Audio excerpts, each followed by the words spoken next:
കൃഷ്ണ ഗുരുവായൂരപ്പ ശരണം. പൊന്നുണ്ണി കണ്ണൻ്റെ ഉഷപൂജാലങ്കാരം രാവിലെ 4 മണിയോടുകൂടി മലർ നിവേദ്യം കഴിഞ്ഞ് ശ്രീകോവിൽ നട തുറന്നു. പൊന്നുണ്ണി കണ്ണനത് ആ ശ്രീലകത്ത് പുഞ്ചിരിച്ച് നിൽക്കുകയാണ്. നെയ്വിളക്കുകളെല്ലാം നിറഞ്ഞ് കത്തുന്നുണ്ട്. അതിൻ്റെ ശോഭയിലെ പൊന്നുണ്ണി കണ്ണൻ്റെ പുഞ്ചിരി കാണാൻ എന്താ ഒരു ഭംഗിയെന്നറിയാം. പൊന്നുണ്ണി കണ്ണൻ്റെ തിരുമുഖം ചന്ദനം ചാർത്തിയിട്ടുണ്ട്. നെറ്റിയിൽ ഒരു സ്വർണ്ണഗോപിക്കുറി അണിയിച്ചിട്ടുണ്ട്. ചെവിയിൽ ചെവിപ്പൂക്കൾ വെച്ചിട്ടുണ്ട്. മാറത്തൊരു സ്വർണ്ണത്തിലവും 2 സ്വർണ്ണമാലകളും ചാർത്തിയിരിക്കുന്നു. പൊന്നിൻ കിങ്ങിണി കെട്ടി പട്ടുകോണകമെടുത്ത് ഒരു വെളുത്ത പട്ടും ചുവപ്പ് പട്ടും കരയുള്ളത് അങ്ങനെ കൂട്ടിക്കെട്ടിയിട്ടാണ് ഞൊറിഞ്ഞു കൊടുത്തിട്ടുണ്ട്. കാണാൻ നല്ല ഭംഗിയുണ്ട്. കയ്യിൽ ഓടക്കുഴലുണ്ട്, താമരയുണ്ട്.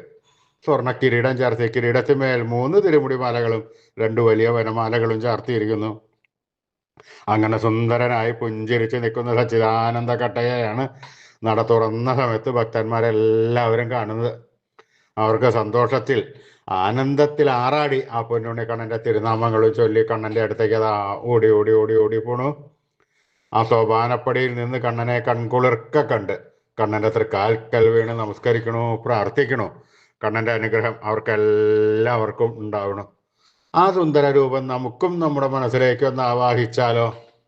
എല്ലാവരും നല്ലപോലെ പ്രാർത്ഥിച്ചോളൂ. പൊന്നിൻ കിങ്ങിണി കെട്ടി പട്ടുകോണകമെടുത്ത് ചുവപ്പ് പട്ടും വെള്ളപ്പട്ടും കൂട്ടിക്കെട്ടി ഞൊറിഞ്ഞെടുത്ത് കയ്യിൽ ഓടക്കുഴലും താമരയും പിടിച്ച് സർവാഭരണ വിഭൂഷിതനായി നിന്ന് പുഞ്ചിരിക്കുന്ന ആ സച്ചിദാനന്ദ കട്ടയുടെ രൂപം എല്ലാവരും മനസ്സിൽ വിചാരിക്കൂ. നല്ലപോലെ വിചാരിച്ചോളൂ. ആ പൊന്നുണ്ണി കണ്ണനതാ നമ്മുടെ മനസ്സിൻ്റെ ഉള്ളിലേക്ക് അതാ കയറി വരണു. ആ പൊന്നുണ്ണി കണ്ണൻ അവിടെ എത്തിക്കഴിഞ്ഞാൽ ആ കണ്ണനെ കൂട്ടിപ്പിടിച്ച് അവിടെ നിർത്തി അവിടെ പ്രതിഷ്ഠിച്ച് ആ കണ്ണനുമായി കുറച്ചു നേരം സംവദിച്ച് ആ കണ്ണനെ ഒന്ന് കൊഞ്ചിച്ച് ലാളിച്ച് ഒരു മുത്തം കൊടുത്ത് ആ കണ്ണൻ്റെ തൃക്കാൽക്കൽ വീണ് നമസ്കരിക്കാം, പ്രാർത്ഥിക്കാം. കണ്ണൻ്റെ അനുഗ്രഹം നമുക്കെല്ലാവർക്കും എപ്പോഴും ഉണ്ടാവും. ആ സുന്ദര രൂപം നല്ലോണം മനസ്സിൽ വിചാരിക്കുക. കണ്ണൻ്റെ തിരുനാമങ്ങൾ ചെല്ലുക. നാരായണ നാരായണ നാരായണ നാരായണ.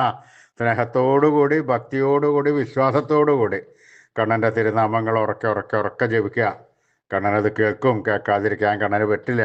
അത് കേട്ട് കഴിഞ്ഞാൽ കണ്ണൻ നമ്മുടെ അടുത്തേക്ക് അങ്ങോട്ട് ഓടി വരും.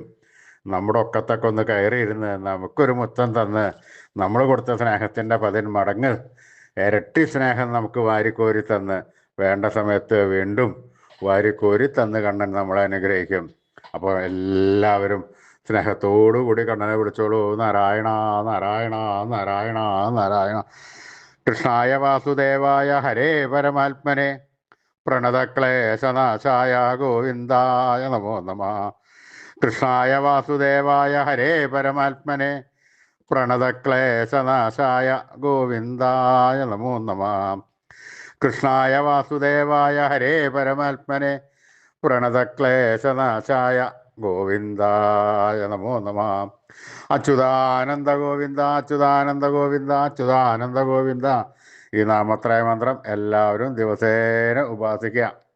നിത്യവും ഉപാസിച്ചു കഴിഞ്ഞാൽ നമുക്ക് ആയുരാരോഗ്യ സൗഖ്യം സർവസമ്പൽ സമൃദ്ധി സർവ ഐശ്വര്യം സന്തതി പരമ്പരകൾക്കെല്ലാം ശ്രേയസ് ഉണ്ടാവുന്നതാണ്. അതുകൊണ്ട് എല്ലാവരും ജപിക്കണം. ഋഷീശ്വരന്മാർ തലമുറകൾ കൈമാറി തന്ന ഈ അമൂല്യനിധി നമ്മൾ വിട്ടുകളയരുത്. നമ്മൾ ഉപാസിക്കണം.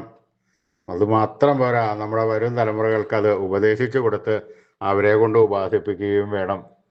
ഈ കലികാലത്ത് ജപിക്കാൻ പറ്റിയ ഉത്തമമായ മന്ത്രം കൂടിയാണിത്. അതുകൊണ്ട് എല്ലാവരും ഇന്ന് തന്നെ ജപിച്ചു തുടങ്ങിക്കൊള്ളും. ആരാളും ഉപേക്ഷ വിചാരിക്കണ്ട.